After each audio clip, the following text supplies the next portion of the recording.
আগামীকাল একাদশে ফিরছেন সৌম্য সরকার, একই সঙ্গে ফিরবেন মুস্তাফিজ এবং সাকিব আল হাসান। লেগ স্পিনার রিশাদ থাকতে পারেন বিশ্রামে, পাশাপাশি একাদশে আসতে পারে আরও বেশ কিছু পরিবর্তন।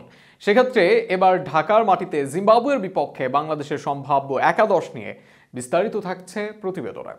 প্রথম 3 ম্যাচে টানা 3 জয় ইতিমধ্যে সিরিজ নিশ্চিত করেছে টাইগাররা। এবার জিম্বাবুয়ের বিপক্ষে মাঠ বদলেছে, বাকি 2 ম্যাচ হবে মিরপুরে।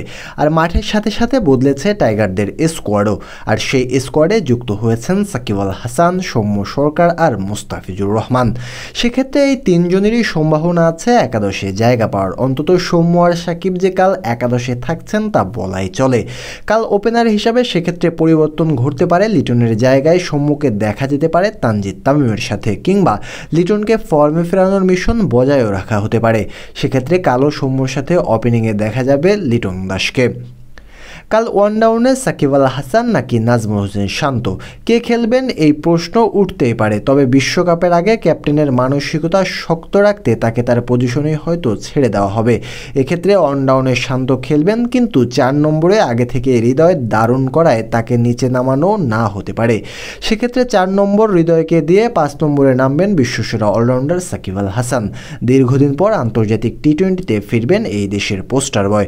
সর্বশেষ মাঠে নেমেছিলেন ক্যাপ্টেন হিসাবে।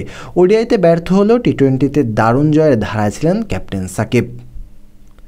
সাকিব আল হাসানের পর 6 নম্বরে মাহমুদুল্লাহ রিয়াদকে দেখা যাবে। যদিও গত 2 ম্যাচে জাকের আলীকে আগে দেখা গিয়েছে, তবে এই ম্যাচে রিয়াদকে 6 নম্বরে দেখার সম্ভাবনা বেশি।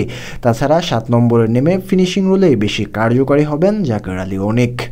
লেগ স্পিনার রিশাদ হোসেন বিশ্বকাপ দলে আছেন তা অনেকটা নিশ্চিত করেই বলা যায়। তাই কালকের ম্যাচে তাকে বিশ্রামে দেওয়ার সম্ভাবনা রয়েছে। যদি তিনি বিশ্রামে থাকেন তাহলে তানভীরকে জুটি করতে দেখা যাবে সাকিব আল হাসানের সাথে।